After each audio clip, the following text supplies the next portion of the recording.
Alright, how do you test a product without having to spend a lot of money or waste a lot of money? By the end of this video, you'll know the exact testing strategy that we use to test products not only effectively but efficiently as well. So, with that being said, let's jump right into the videos. First and foremost, I want to tell you two of the most common reasons, two of the most common mistakes people make when it comes to testing. And this is very important for you to learn and understand so you can avoid these mistakes. Number one, you need to stop testing too early. What I basically mean by this is what I see a lot of people do, they'll start a campaign, they'll wait, for one day, they'll, see you spending some money. And when the results don't come in, they judge it too early and they either turn it off. Or the second mistake, which is quite the opposite, is they let it run for too long.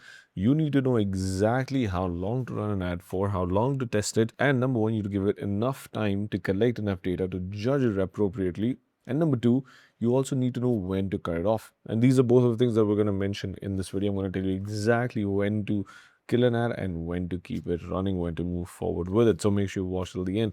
But with those things aside, let's start with the fun stuff, which is actually setting up the testing campaign. So the testing campaign budget should be something that you're comfortable spending consistently. Now, the important part here is there's going to be something that you need to spend consistently on. It's not going to be something that you do one-off, but you need to keep testing different aspects, different things, product, ads, creatives on a consistent basis. So the budget for this should be something that you're willing and able to spend on a consistent basis. A good starting point for most people should be $50 a day.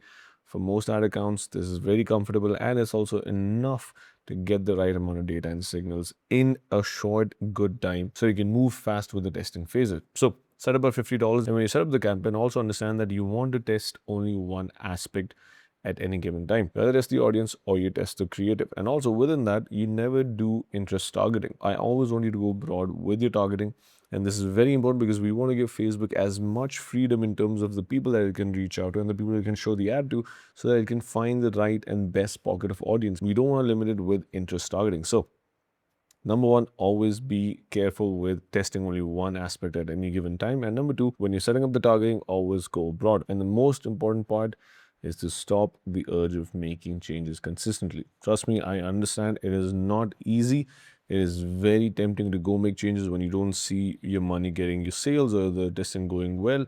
But you need to stop making changes because when you make changes, it resets the testing phase. And that way you will never finish the testing phase and you'll never figure out if you should move forward or if you should kill it. So that is how I want you to set up your campaign. Now, in terms of looking at data, this is again a very important aspect because you need to understand, well, what data matters. So when you're doing testing, you're not looking at purchases. Purchases is not the KPI that we're looking for. What we're looking for is buying intent. And this shows us actual real demand. So what we're looking for is clicks and add to carts. You want to see how many people are adding to cart and how many people are actually clicking on the ad. And because this shows that people are interested, the ads are working, and there's intent and demand behind it. As a general guide, you want to spend about $100 to $150 to get enough data to actually have a real read on what's working, what's not, and whether it's worth it to move forward or should you kill it. And again, later in the video, I'm going to tell you exactly when to kill it and when to move forward, the exact scenarios as well. But understand that number one, we're not looking for purchase, we're looking at buying intent. And for that, we're looking at clicks and add to carts. And number two, you want to spend at least $100 to $150 to get enough data to actually have a real read on these numbers, a real read on clicks and add to carts. And then only can you read the data properly and figure out whether you should move forward or not. With that being said, let's talk about, well, how do you actually read this data? So this is how I want you to read it. Number one, if there are clicks, but add to carts aren't happening, that means there's a problem with your product page or your offer, right? Because people are clicking on the ad, which means their ad is intriguing and is making them want to learn more. But if they're not even adding to cart, that means there's a problem on your product page or with your offer or with your pricing. One of those things, and you need to fix that. It's not your creative or your targeting. The second scenario is when you're getting add to carts, but you're not getting purchases. In this scenario, most probably it is your checkout process or it is the trust issues on your site. That is the reason why you're not getting purchases, right? So that is what you want to fix. And if none of this is happening, if people aren't even clicking or adding to cart on your store, that means there is no buying intent. And we've tested enough to figure out this is not something that you should move forward with, right? So these are the three scenarios that you want to look at when you are reading your data. So let's talk about the main part, which is, well, how do you figure out when to kill it and when to move forward, right? You want to kill a test when you spent the full testing budget was about $100 to $150 and there's genuinely no signal anywhere. You're not seeing any clicks, you're not seeing any add to carts. You fixed the product page, you've tested different offers, but nothing is working. There's no interest from people, which means is not worth moving forward and you need to kill it. I want to put a lot of emphasis on making sure there is no emotional attachment to whatever you're testing, be it the creative, be it the product, be it the audience. Do not be emotionally attached to it. Be very critical with it. Only look at data. If the numbers don't make sense, you don't move forward with it. You go on, move on to the next one, right? Do not be emotionally attached to it. Now, when you do want to push forward is when you see real engagement, when you see real clicks, when you see real buying intent in that testing phase. If there's buying intent, that means you can make it better by fixing your funnel, fixing your offers, getting better creatives behind it.